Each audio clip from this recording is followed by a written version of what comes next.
Since the dawn of civilization, spies of every nation and culture have worked to infiltrate their adversaries and glean the information that will give their side the advantage.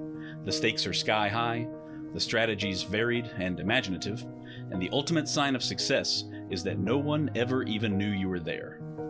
In each episode, we will explore the moral and ethical gray zones of espionage, where treachery and betrayal go hand in hand with cunning and courage. This is the Spycraft 101 podcast. Welcome to your clandestine classroom. This is episode number 139 of the Spycraft 101 podcast. Joining me today is Ricky O'Rall. Ricky is a former member of the Irish Republican Army. Since leaving the IRA, Ricky has worked as a peace advocate and has written several nonfiction books as well as 2 novels about the Troubles. I invited Ricky onto the podcast after reading his newly published book, Steak Knife's Dirty War, the inside story of Scappaticci, the IRA's nutting squad, and the British spooks who ran the war. It's the story of Britain's greatest intelligence coup during the Troubles, the recruitment of Freddy Scappaticci, the man who ran the IRA's internal security unit. He vetted all the IRA recruits and hunted down informants within the ranks, all while reporting everything he saw, did, and learned to British intelligence. But before we dive into this story, I want to say a big thank you to everyone listening who is also supporting me on Patreon, including Connie T. and Andy H. Your monthly contributions there help me keep this podcast going week in and week out. As a way of thanking my patrons, I offer a lot of great freebies and promotions, including free and discounted books and products from the Spycraft 101 store. Patrons also get exclusive access to long-form articles of mine that aren't available anywhere else. If you haven't signed up for my Patreon yet, but you want to, just click the link in the show notes on whatever podcast platform you're listening to right now. Ricky, thank you for joining me. I'm really glad we have this chance to talk. You're more than welcome, Justin. It's a pleasure to be here. Terrific. I thought that I was somewhat familiar with this story before reading your book, but I truly had no idea just how profound was his reach and his impact on that entire conflict. So this, to me, is just like an almost unbelievable story, honestly. Well, it is by any stretch of the imagination. It is an unbelievable story. I mean, I knew Freddy Scappaticci. I didn't know him well, but I knew him. I first met him when we were both interned without trial in the early 1970s, and it was a nodding sort of a relationship. How are you? No more than that, thank God. No one would have suspected in the IRA that Freddy Scappaticci had been turned by the British and was actually involved to the extent that he was in killing IRA people and overseeing the killing of IRA people and reporting everything to the British. It was a shock that the system, in terms of the IRA, could barely handle. I have to imagine it really is amazing stuff. So you did know him a little bit in the early years, is that right? But you didn't see him for quite some time after that? Oh, I've seen him all right. I mean, I knew him from internment, but I would have seen him about the place. You know, Freddie was one of those guys who would have commanded a room. He was a very foreboding character, I would say, more than anything. Sulky, a sort of guy. When everyone else was out in the pub getting drunk, Freddie would have been standing at the end of the bar with the one pint of beer all night, watching everyone and watching everybody. And he had a menacing presence about him. So you wouldn't have missed him. You'd have seen him about the place. Plus, he was involved at the higher level of the Republican movement. So again, he would have had access to a lot of IRA activity. Okay. Amazing. So I know that you've written several books prior to this. What was it that led you to make your next book about Freddie? Anyway, was it new information coming to light, or just inspiration struck, or something else? It came out of the blue. I had just finished a novel. I had committed myself to doing no more factual books. I prefer to write novels. They're less controversial, to say the least. And they're your own creation, so you can literally go wherever you want in your mind with them. So I had just finished a book called Gurian's Gold, and my publisher A guy called Conor Graham from Marion Press and I were met in December 3 years ago. He said to me, "What are you doing now?" And I had it in my head to write another novel. And he said to me, it was actually his idea, "What about a book on steak knife?" And I was reluctant to get down that road because I knew it would be controversial. And controversy over here means that if you're anyway controversial, you get ostracized and you get blacklisted and nobody talks to you and all of that Hmm. stuff. I knew that would be probably a consequence of it, but I decided, is it the right thing to do? Yes, it is. Never made being ostracized and all everything else. So I agreed to write the book, and that's really how it came about. There was no great revelation about Kenova or anything else. I literally wrote the book, and I knew very little about Freddy Scappaticci. It wasn't too long finding out about him, but initially I knew very, very little about him. Hmm. Okay, yeah, I bet this was quite a journey of discovery in that case.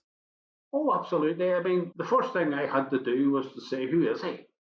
Now, let's take away the IRA stuff. What type of a person is Freddy Scappaticci? Where did he live? What's his social history? Who were his confederates when he was growing up?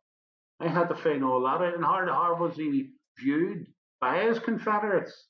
So I had to go and I interviewed a lot of people. He grew up in the markets area of Belfast. And I had to go, the first thing I had to do, and I concentrated on this first, was to find out who he was. And I talked to neighbours, I talked to people who knew him very well, and I got the gist of the guy, intemperate, bad, punchy guy, very, very punchy. You know, he'd have thrown a punch at you as quick as look at you. And he was a wife beater. I mean, I'm not going to mince my words.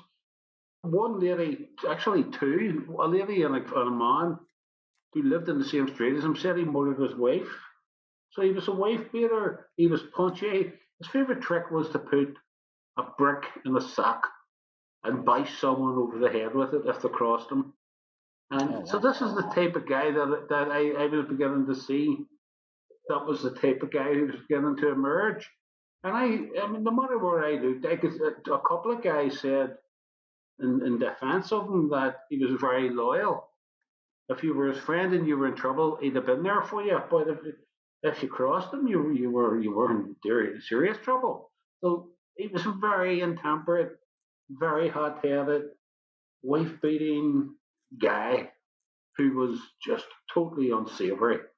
That's the only Hmm. way. I mean, I could doll him up as somebody who was very, very good with people. He wasn't. He was a horrible wee person. Oh, man. Oh, I see. So, what was it that led him into the IRA as a young man? Then was it friend connections, or was he actively sought out, or something like that? No, in 1969, the north of Ireland, Belfast area, except in Northern Ireland, people call it different. One, over here, terminology is important. It's either the north of Ireland or it's Northern Ireland. Northern Ireland, whichever one you choose. There was a major eruption, and the two communities clashed. Well, they didn't really clash. It was basically the Catholic community was under huge siege. Whole streets were being burned by unionists, and the unionists were being protected by the then police force, the RUC, and so waves and were running up the street with kids, and behind them, their houses were on fire. As I say, whole streets were burned, and there was huge civil unrest. And the British Army came in on the 15th of August, 1969, and sort of held the middle ground. But in the meantime, the nationalist areas, vigilante groups were established. The Catholic areas were defenceless.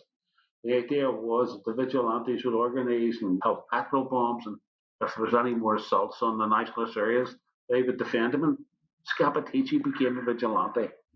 But then there was major friction within the IRA.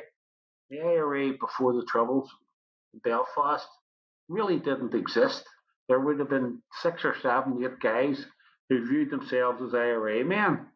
They had no guns, well, whatever guns they had, maybe a couple of handguns, but that was about it. They had no real weaponry at all, and hence That's why it was so easy for the Unionists, etc., to burn the Catholic area, the whole Catholic areas and streets.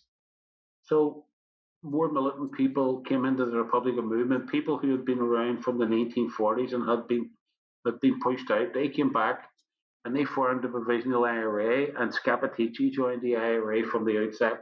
That's the Provisional IRA, and that was the start of his career. That was in 1970, December 1970, and that was the start of his career as an IRA man. Hmm.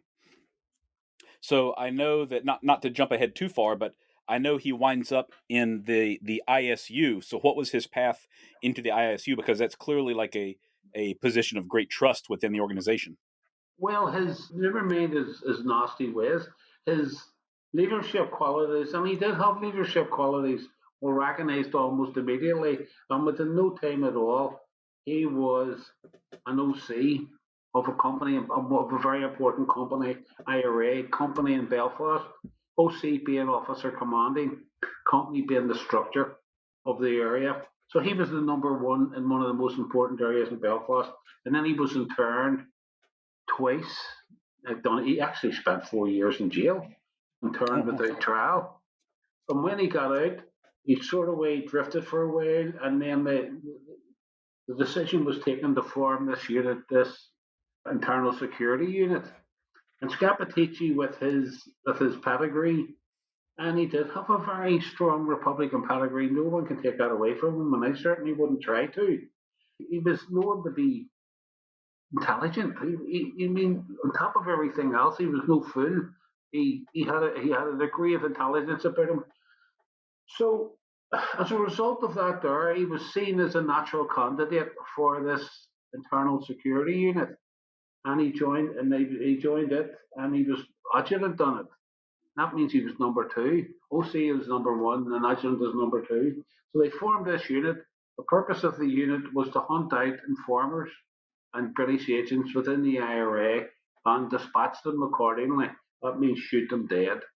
That was the initial remit of this unit, and Scappaticci was right in the heart of it, right from the word go. hmm. So how big was this unit? Like how effective were they? Was he doing a good job initially as far as the IRA was concerned? Well, this unit, there'd have been maybe about no more than about 15 people in it there at any one time, and they Hmm. were 15 people who had been through the mill. They had been in prison. They had been through prison. They had been through police interrogations, hard police interrogations. They knew the score. They'd been around the block, and that was really why they were picked. Their success was gauged by how many informers they caught and how many informers ended up shot dead. That was basically the criteria by which they were judged, and they were quite good at it. I mean, people started to be found shot dead in country roads in Fermanagh and Tyrone, Armagh, South Armagh, etc., and in Belfast as well. So they were quite good at it. Scappaticci was at the heart of it. He was by far and away the most persuasive interrogator in the whole unit. This unit used whatever means they deemed necessary to break people, whether that be torture. Very rarely did they break people by persuasion, because there was an understanding that once a person was broke, they spoke, they made a verbal admission into a recording device, and that was really the death knell for them. Mm-hmm. But they tortured people, and they got people to confess to being agents or informers. Sometimes people who weren't just did it to end the beatings. And once you did that, as I say, you'd signed your own death warrant. I mean, within hours, you were shot dead. And Oh wow. Scappaticci was one of the most persuasive guys. He would have said, "This can all stop. All you have to do is tell the truth. What is the truth? Truth is you're an informer. You're an informer, aren't you? You are an informer." And eventually the person would say yes. And once they said yes, and that was really it over for them. Okay. Were there any cases where they would question somebody and release them, like find that they were not an informant, or was it essentially a death sentence just to be picked up by the ISU to begin with? No. People were released. Some people couldn't be broken. In my book, there's an interview with a guy who was told to be in a car park in Dundalk. That's in County Louth. And he went to the car park and it was way over off the beaten track. He was put into a sleeping bag, thrown into the boot of a car, and driven down to the Midlands, down to Roscommon in Ireland, brought into a deserted farm shed and taken out of the boot, and he was lifted above head high and dropped on the concrete, lifted above head high, dropped on the concrete again and again Oh, and man. again. And they used him as a human ice tray, and they beat him black and blue for 3 days. And this guy just, I said to him, "Did you ever even think of signing?" And he says, "I didn't." He says, one, because he knew that once I signed, it was signing my own death warrant. And two, he says, "This is a strong wee guy. I know this guy is as strong as a bull." He says, "I wasn't a tout. I wasn't an informer. I wasn't an agent, and I wasn't going to admit it. They would have had to kill me, right? And I still wouldn't have done it." Well, after 3 days, they had no alternative but to let him go because he didn't say. Had he signed or had he spoken into that recording and told them that he was an agent, he would have been found dead, shot dead. My gosh. That's incredible. He was able to endure all of that. Was he kind of unassailable after that? Did no one ever question him again at that point? Oh, he opened up. He opened up the whole thing. This guy was very, very well got in Republican circles. He wasn't just someone from the street. He went to a leading Republican called Brendan Hughes, also known as the Dark. And the Dark had been just released from prison, and he was on the IRA General Headquarters staff. He was also on the IRA Army Council. That's the 7-man council that runs the whole IRA. And he told him what happened to him, and Brendan was absolutely infuriated. And he instigated an IRA court of inquiry against two of the men who had tortured this chap, and they were dismissed with ignominy from the IRA.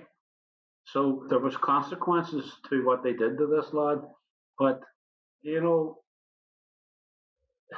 I'm not so sure that didn't stop it. It went on again after that. There, Brendan sort of way fell out of favour with the leadership because he was causing waves that they didn't like. They were quite happy to let the Internal Security Unit, also known as the Nutting Squad, because people who crossed them ended up getting nutted, which is not as your an Irish thing for head. You got a bullet in the back of the head, so therefore you were nutted. People who crossed the nutting squad invariably ended up being found dead. So Brendan was of superior rank to any of them, but he ended up. I met him one day down this flat. He had a flat in Davis Flats, and we were talking about this, and he said to me, "Rick, I'm getting out of Belfast." And I says, "Why?" He says, "Because I'm going to get shot dead." I says, and I assumed that it was loyalists because he would have been he was a former Brigade OC, a former top man in Belfast. He was very, very famous. He says, "No, it won't be loyalists that kill me. It'll be Republicans. It'll be people that's walking this road." And I thought, whoa. And he did get out. He went down to Dublin to live for a while. When he was away, it all started up again. And the two boys who had been dismissed with ignominy came right back into play again. Wow. Amazing that after everything he went through, it still wasn't over for him, unfortunately. He was only out after doing something like 14 years in prison. My gosh. And it certainly wasn't over for him, no, by a long stretch. Mm-hmm. So how many people are known to have been killed by the nutting squad over the course of its existence? Well, I counted it up. There's a book called Lost Lives in which everyone who was killed in the troubles, their stories recounted. And I counted up between 1978, roughly, when the Internal Security Unit was set up, and 1984, when it was disbanded, there was 35 people shot dead. Now, Kenova was investigating Scappaticci, steak knife, for 17 killings, murders. So this was something that was ongoing over all that time. And that's just killings. There was people getting kneecapped, shot in the legs. There was Hmm. people getting punishment beatings. People, all of that came into play with these guys. Hmm. So he personally killed about half of the suspected informants that were taken by the ISU. No, you can't say that. He didn't personally kill them. Mm, He might have okay. killed one or two. He might have killed one or two, and he's actually boasted about it in the past. But he would have been the person. He and two or three guys around him would have been the adjudicators.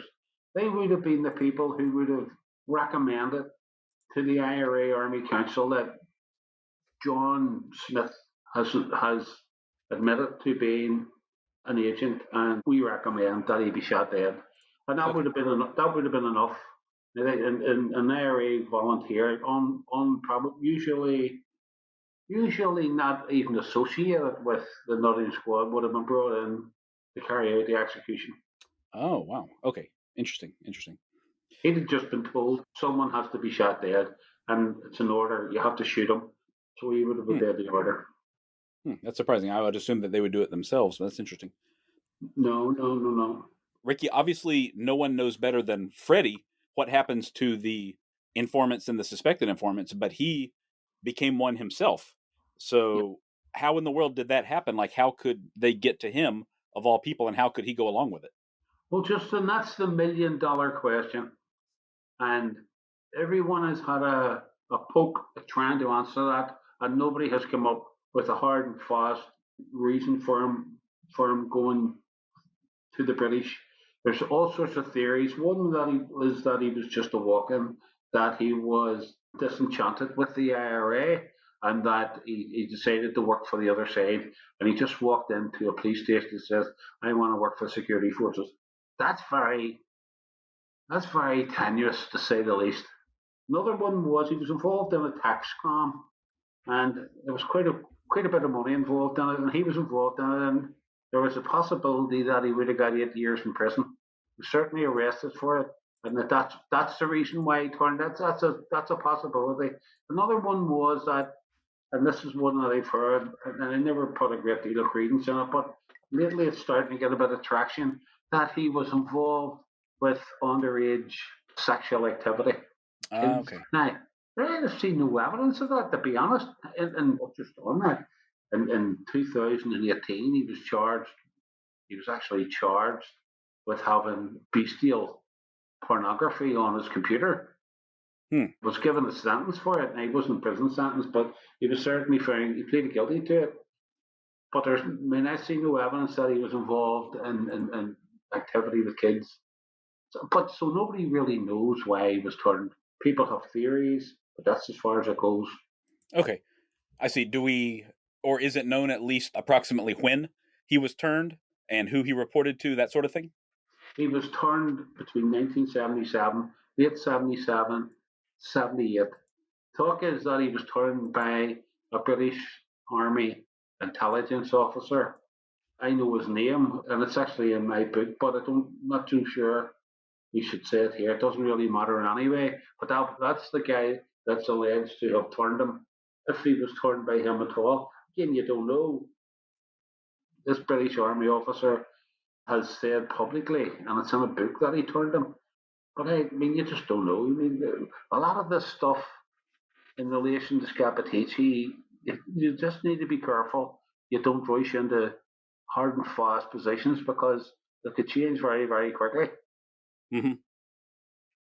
Yeah, there's so much that's not known. I do know who you're referring to. I know it's in your book and it's been in another book as well. I actually reached out to that individual over a year ago to ask him for an interview, and he never responded, which, I guess I can't be too surprised by that. That happens pretty often with me, but I was able to find some contact information for him, and I have read a little bit about his story. That would have been very interesting discussion, I'm sure, but he probably won't ever speak out.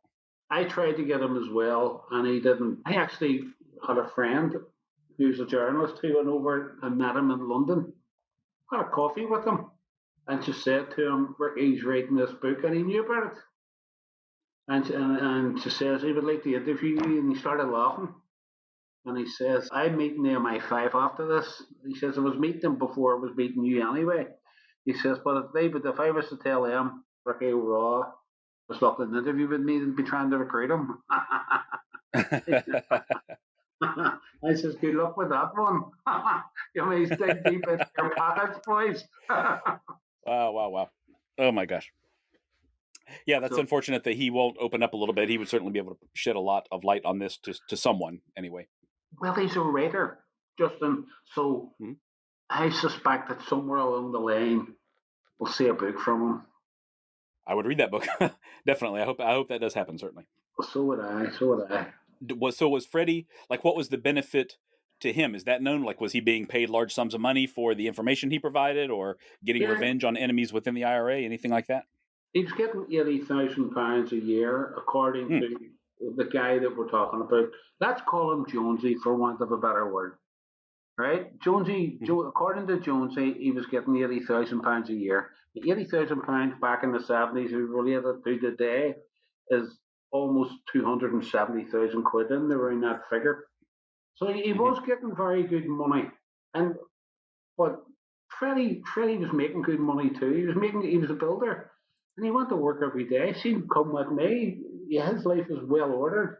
He went to work every day, so he wasn't stuck for money. And the talk was that money was kept for him. I spoke to a former member of the British Army, the guy who actually aided him in the first place, and he told me that the money was put in an account for him in Malta. And when his IRA days finished, he had over £1 million on it. Now, whether there's any merit in that, I don't know, but that's what was said. Yeah, that is a huge sum. A lot of people have been paid less than that for similar activity, so it really shows his value to the Brits anyway. But like you said, yeah, he had his own company, his own construction company, didn't he? I mean, he was a successful guy. He wasn't stuck for money. He was the sort of guy who was quite innovative in terms of garnering a living. He did jobs here, there, and everywhere. He was a bricklayer by trade, and he had brickies working for him. So, I mean, as you say, he wasn't stuck, and he was also doing the tax fraud thing, which was enormous. You mean you're talking thousands and thousands, potentially thousands and thousands and thousands of pounds a week? Yeah, he's got a lot of stuff going on at the same time, it seems. So, and that brings me kind of to my next question, Ricky, is how was he able to meet with and communicate with British intelligence without ever arousing suspicion for so many years? Well, I've only one record of him meeting British intelligence. I spoke to a lady who lived around the corner from him, and way back in 1979, she was working in a local hotel called the Collusion Hotel. That's down in Hollywood. Hollywood's about 5 or 6 miles outside Belfast. But she was on the breakfast run, which meant that she had to be in work at 5 o'clock or something in the morning.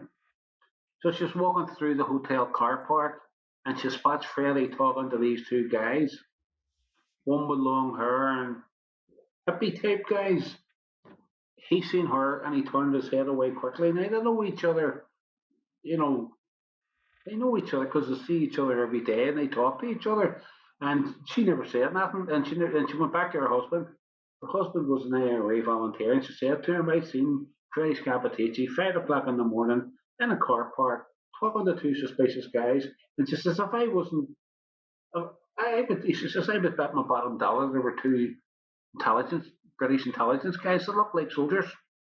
And the guy just laughed her off. But she was right.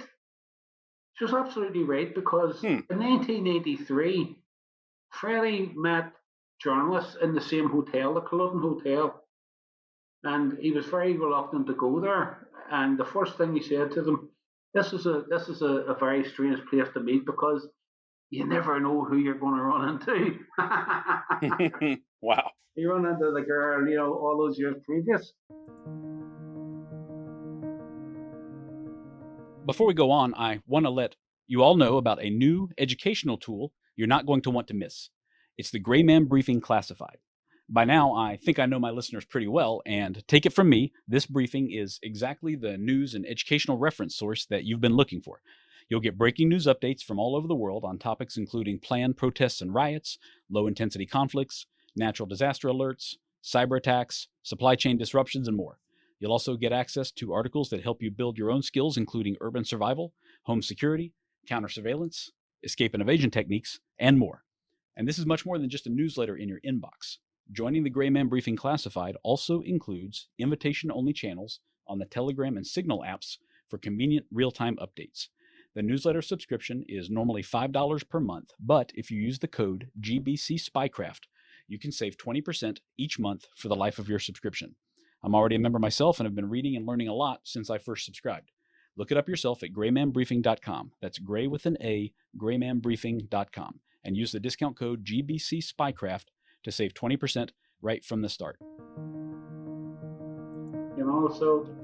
So that's the only recollection. That's not recollection. That's the only time that I was ever told that Harry met his handlers, where he met them, or nothing like that. That's all Walter Mitty stuff. You'd never find that out. Yeah, understandable. Okay, so I guess one of the other big questions besides how he was turned is, while he is picking up and interrogating and killing these other informants, the British intelligence must have known that they were losing some of their lower level people to Freddy, right? Like, I mean, were they making the willful decision to sacrifice some of their people in the organization in order to protect Freddy, or was there something else going on there? Oh, no. Freddy was very important to them. And they were, some of the people who were killed were genuine informers. A lot of them weren't. A lot of them were volunteers who were absolutely clean in terms of having been traitors. And for whatever reason, they usually torture. They spoke into that recording device and therefore signed their own death warrant. But the British knew all along. Well, the one thing that comes from Kenova, and I said this in my book, Stake My Sturdy War, I said this, and this was revolutionary at the time, although it was only released 5 months ago. I remember at the time people were saying, they're not going to say that. All I says, I'm telling you they are. I was speaking to people who were close to the Kenova team, and the Kenova team was making no secret about the fact that they had found out that the British intelligence had crossed the line, that they knew people were going to be murdered, and they had a choice: either step in and prevent those murders by arresting those who were planning it and save the person's life, or let the murder go ahead. If the rationale behind either both sides is, if they step in, they run the risk of losing Freddy, and there's 2 or 3 other guys in that internal security unit who have a very suspicious pedigree, whom people are now saying were also turned. Oh, wow. Yeah. Run the risk of exposing all these guys, having this unit stood down, or let the murder go ahead, and then that. Don't forget, as I said at the start, this unit was gauged on how many people. The results was how many informers did they find and kill. So invariably, they let the people get killed, right? And this was what I was being told. And the body that left them being killed was a body called the Tasking and Coordinating Group. They were a group made up of RUC Special Branch, Royal Ulster Constabulary Special Branch, MI5, and an Army intelligence group called the Military Reaction Force. They were the ones that was running Freddy and running most of the agents, along with Special Branch. And this group made the decisions on everything. All intelligence went through them, and all actions, if they were going to ambush an IRA unit, for example, in Fermanagh, South Tyrone, or wherever, or in Crossmaglen, they were the guys who said go, right? And in this case, they said don't go, right? When the IRA was going to kill people, they said don't go, stay back, let the murder go ahead, keep our people in place, and that's what I had been told, and I put that in the book, and there was a miniature sort of eruption because it was so incendiary, and thankfully, Kenova and John Butcher didn't allow themselves to be pressurized into withdrawing from that position. They were very, very strong on it in their report. Yeah, I know that you've mentioned Kenova several times, and I wanted to cover that towards the end of the episode, but that's the big investigation into Scappaticci that's been going on for a number of years now, correct? And they just published an interim report a few days ago. 6 years. 6 years. 6 years it's been going on. It cost, I think it was £38 million. And they published their report on Friday. It's been absolutely wall-to-wall, had wall-to-wall coverage over here and in the international news from it was released. And as I say, the guy who headed it up was a guy called John Boucher. He was a former chief constable of Bedfordshire Police in England. And that's what gives it a degree of authenticity. And his number two was also a Scottish former chief constable as well. So it wasn't as if this was something that could be nobbled, right? It wasn't. And they came out with very, very, very strong positions. They said, I'll just read something that Boucher said, that this was a conflict in the north where people operated off the books and the agents did stuff that should never have been allowed to happen. And we, as security forces, knew that those agents were committing murders. We knew full well that people were going to be tortured. We knew full well when people were being killed who was responsible, and we didn't apply the rule of law. That's what Boucher said. And those words were absolutely inflammatory. Not just inflammatory, they demonstrated that the rule of law didn't apply here, that the police were capable of facilitating the IRA in the murder of citizens, because that's exactly what happened here. Mm-hmm. And there are cases being taken now, more or less saying that the police conspired with the IRA to murder individuals. My gosh, that's incredible. You're right that I'm used to these government reports of this nature. They turn into damage control or spin control or something like that for everyone involved, and that certainly does not sound the case from that one passage that you just read.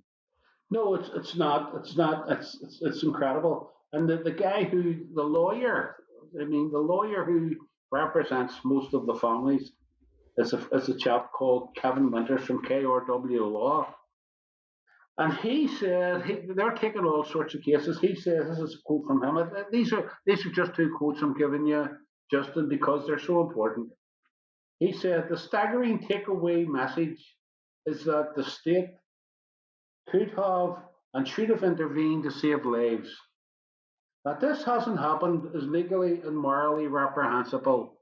We are left with the horrendous conclusion and takeaway message that both the state and the IRA were co-conspirators in the murders of some of its citizens. I mean, that is an awful indictment of any police force anywhere in the world. I mean, that's like something even in Chile, in Pinochet's days. Mm-hmm. Here it is in a democracy in Western Europe. Yeah, calling the state and the IRA co-conspirators. That's incredible language there. Incredible. Well, that's what he said. I mean, that's what Kevin Winters said, and I thought it was very strong, to tell you the truth. And I don't disagree with a word of it. Mm-hmm. So, Ricky, was there any factual information in the report that was surprising to you? Anything new that comes to light, or is it the conclusions that are so strong, in your opinion? Well, it's the conclusions of the report itself. There's a lot of procedural stuff in it, but this is only an interim report. There's a full report. I think there's 1 million words in it. That's coming out very, very. I think it's in May. And what Boucher is actually doing is that Boucher has went to families. Has went to some of the families. Has went to all of the families that were involved in this, and he has told them individually what happened. Their loved ones, where their loved ones were picked up. He named the names of the IRA people who picked them up, who questioned them. Right. He also told quite a few of them. I don't know what the number is. I know of I've heard of 3 cases where Scappaticci and not just him, others. I mean, Boucher has said there's others in the internal security who phoned up their handlers and told them this guy is going to be knotted, shot dead. I'm making you aware of it. And it went right up the line to, as I say, this tasking and coordinating group, this overarching group of police intelligence officers, and they let those murders go ahead. And that's what Boucher has told the families. He has given them the A to Z of their family members' execution, and they have found that to be very sort of cathartic. You know, Sure. I initially thought that it was going to be a whitewash. It isn't a whitewash. I think Boucher has been very honourable from the start to finish. Fascinating. That's a rare case indeed, but I'm glad to hear that.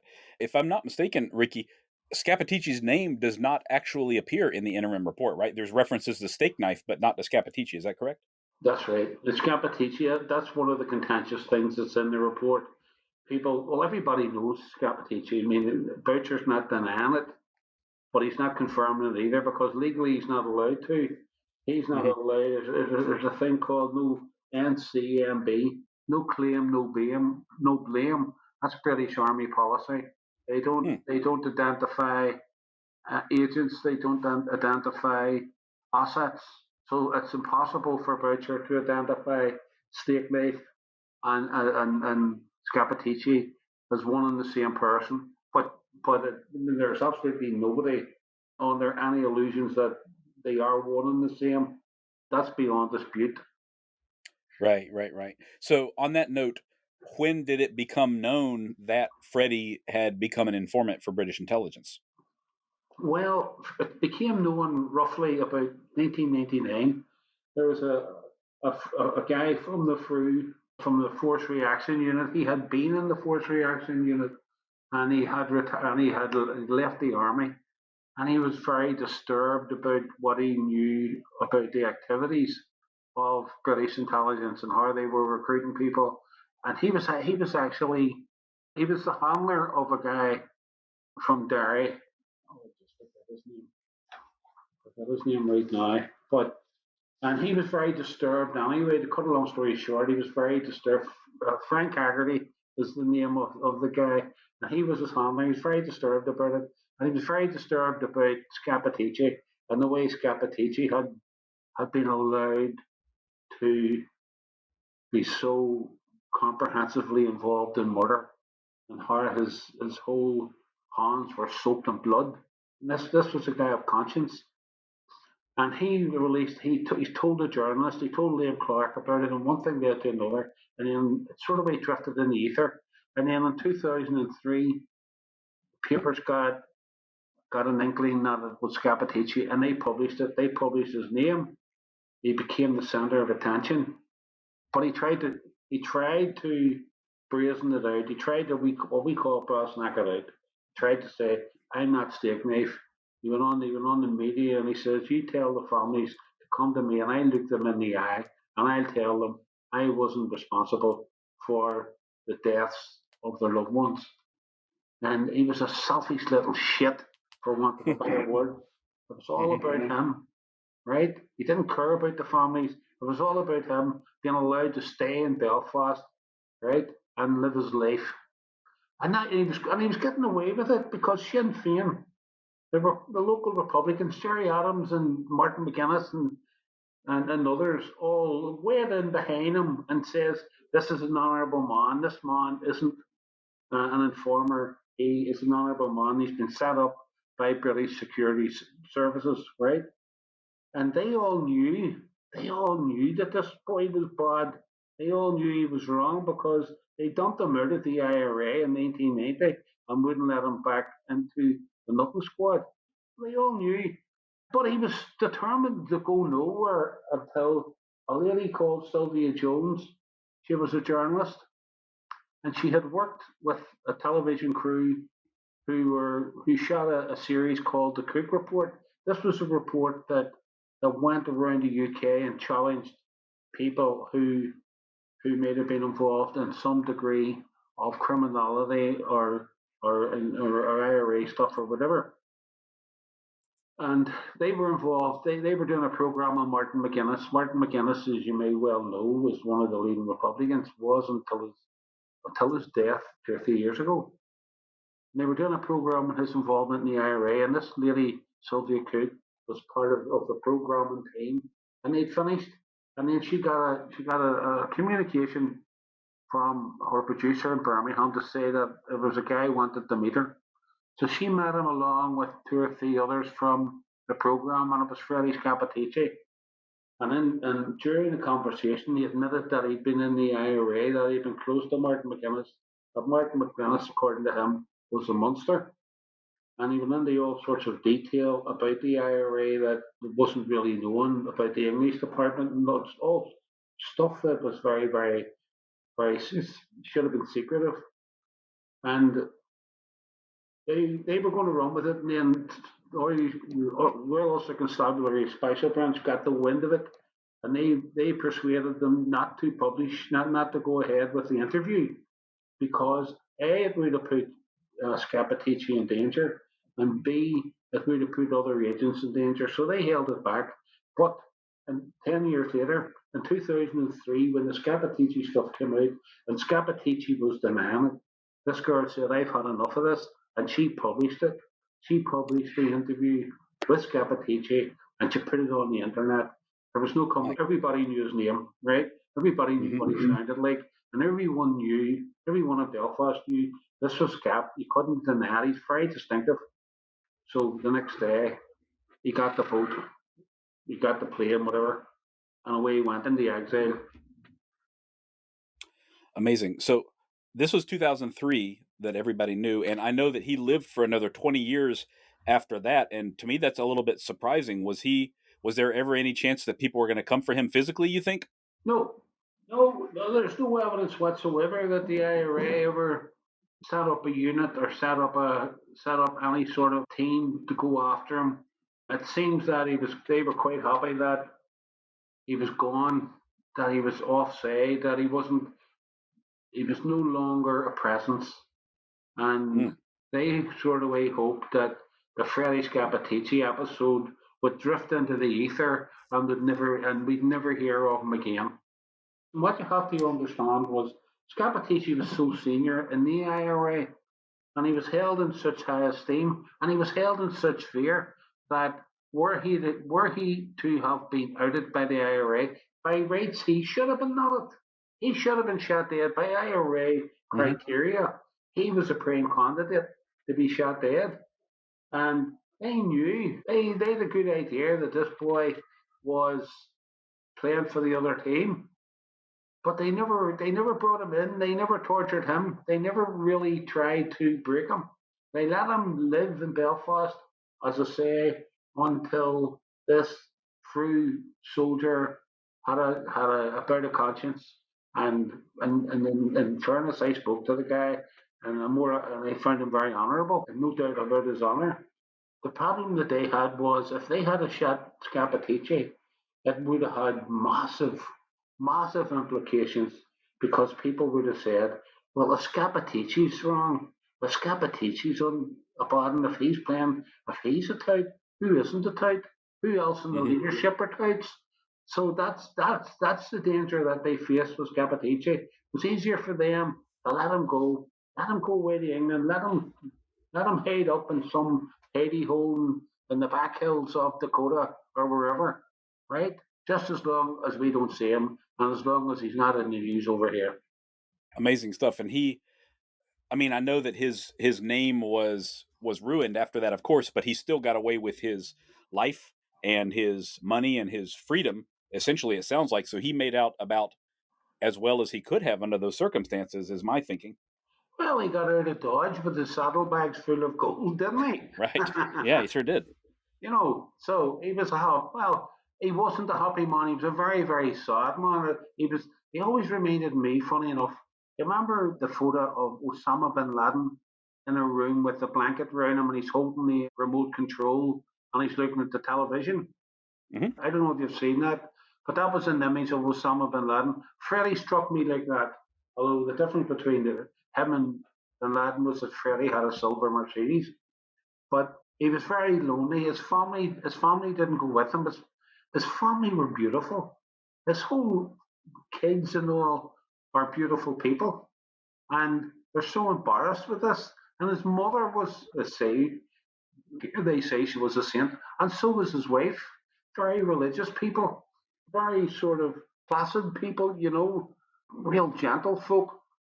And they had this monster amongst them, and he didn't give a shit about nobody. The only person he ever cared about in his whole life was himself, and he was just destructive to everyone and everyone who knew him, whether it was family or whether it was friends. It didn't matter, and he lived a life of loneliness. His wife, funny enough, died in I think it was 2018, and she used to go over and see him every 2 weeks, every 2 or 3 weeks. You know, but other than that, he was sick. He had strokes and stuff. He was mentally a tortured soul, and all his money and all it was no good to him. He had nobody to spend it on. Oh man. Yeah, so he's having to live with the consequences of his actions in some ways, and that is really unfortunate about his family, who apparently didn't, do anything wrong. He just passed away last year, I believe. What, didn't he, in 2023? He did, yeah, yeah. Last May. So it's just natural causes, like died alone, something like that. Well, see that we don't know, Justin. Nobody knows. Nobody to this day knows how he died. I think Boucher said that he was cremated, and that's very. It was MI5 that handled his whole. You'd be tempted to say that handled his death, right? Mm-hmm. That he Mm-hmm. that he that he that he ate something he shouldn't have had, or there was something on his food. But Hmm. his death was very fortunate because with his death, a large evidential sort of ledger was removed from Kenova, which meant that no one could be charged. Oh, wow. So his death was, Interesting. from a point of view, from a security force point of view, from a point of view of being able to bring charges against individuals. And you're talking principally because about the security forces, because the IRA people have been about for 30, 40 years. And it's not as if it's not knowing who shot who and who was in the nothing squad. Everybody knows it. But the point of the matter is, Scappaticci had the potential, were he to have been in a witness box, to have revealed who his handler was, what information he passed up the line, etc., etc., etc. But as we now know, he never saw the inside of a court. When it Mm-hmm. came to it, when it came to it, 6, 7 months before all this came out, he died in mysterious circumstances. Now Boucher says he died. Boucher says he died of natural causes. So you have to take his word for it. But even to this day, we don't know what those natural causes were. Right, right. And the cremation means he's not going to be exhumed at any point in the future or anything like that either. There's going to be no DNA Right, right. because there's nothing Amazing. left. It's a gift wrapped death in that case. Lovely. You could look at it that way. It couldn't happen any better. If you wanted to, if you wanted to eradicate a source of embarrassment, stick him in a hot oven there, but dust. Wow, what a story! I tell you what a tragic character he was too, and the damage that he did to everyone around him from very, very early years on. That's very unfortunate. Well, he was just one of those guys in life. He was a bit like Sammy Gravano, Sammy the Bull. He was that type of a Mm-hmm. person, you know, Mm-hmm. roughly the same type of gruff, nasty type. I hope Sammy doesn't hear that, comes after me. But he was a nasty bit of work. Yeah, he certainly was. Unbelievable. Well, Well, this is an incredible story, Ricky. I'm really glad that you were able to document it so well even before the report came out, because it's really great to read. It was great to read your book and realize after I read the Kenova report, that I read about the Kenova report, that you had pretty much nailed a lot of exactly what it was going to find to begin with, because you were so dialed in with the research and everything. So that was very cool, and really credits your own research and your hard effort long before that report was published. thanks so much, Justin. It was very gratified that the report was what it said it would be. And I was gratified that Boucher lived up to what he had told the guys who were informing me of his report. I was glad he lived up to it and he had the balls to stand up and say what he had found out. Mm-hmm. Yeah, absolutely agree. So now that your book is published and now that the Canova report is out, what are you working on now? Do you have another book on the way? I have a novel. It's got not much whatever to do with Ireland. It's all to do with London. But I have a novel myself and my daughter have written it, and we're just finishing it off to send it to my agent in London, and we're hoping to have it out next year. Oh, fantastic. Is there anything you can tell us about it right now, or do you want to keep it under wraps until it's closer Oh to no, it's publication? a cop thing. It's a story about a guy called the Witchfinder General. Witchfinder General was a historical character in the time of Oliver Cromwell in the English Civil War, and he went around southern England hanging and burning witches as he seen it, and he done about 240 of them in. And the book is really a copycat. Turns up in London in 2024, right? And starts killing people. Wow, okay. That sounds fascinating. Well, I enjoyed reading it, and so did my daughter. It was a relief from reading Steak Knife, Steak Knife 34. You know, it's so different. You can sit at the computer and you can just go wherever you want. It's your world. Yeah, that must be great, I'm sure. A nice change of pace, even though you're still there writing and getting things out on paper, which is a good feeling always. Well, you're not in this world, put it like that. You're in a totally different stratosphere. Mm-hmm. Absolutely. So, Ricky, do you have a website or social media pages or anything like that if people want to connect Yeah, with you after they yeah. listen to this episode? My daughters have one. I'm computer literate. I can use a computer in the terms of I can write and do stunts and emails and stuff. There's a website there. I can just put Ricky. I don't know how you get on these things. Put Ricky O'Raw in. They'll be able to get into the website and they'll see a lot of stuff that my daughters put on. I don't do it. Okay, fantastic. Yeah, I'll look it up and we'll put it in the show notes. We'll put the link in the show notes after this. I come from a generation that is almost finds computers anathema. Well, from what I know already, you come from a very interesting generation, so nothing to worry about there. Okay, thank you. Well, thanks a lot, Ricky. This has been a fantastic talk. And for those of you who want to read the book, there is, of course, a lot more detail about the Troubles as a whole and about Scappaticci's career and his sordid behavior and everything. So make sure that you pick it up. It's by Ricky O'Raw. It's Steak Knife's Dirty War, the inside story of Scappaticci, the IRA's nutting squad, and the British spooks who ran the war. It's a great read. I know that a lot of you are very interested in that period of history, and I strongly encourage you to pick this one up. So thanks again, Ricky. This is a wonderful talk. I really appreciate your time. And I appreciate it. Enjoyed your crack, Justin. Thank you so much. All right, thank you. Take care. Bye bye. If you're interested in more of Spycraft 101, look for my page on Instagram at Spycraft 101. You can also find more great articles on my website, spycraft101.com. Thank you all for listening, and I hope you'll stick around because there is lots more to come. Disclaimer. This podcast is for entertainment purposes only. The stories and statements expressed herein are experiences and opinions. They may not reflect the views of the host or the production studio. It's okay if you disagree with our content. No piece of media is right for everyone. If you love Spycraft 101, please check us out online, on Instagram, on YouTube, and especially on Patreon. Thank you for listening.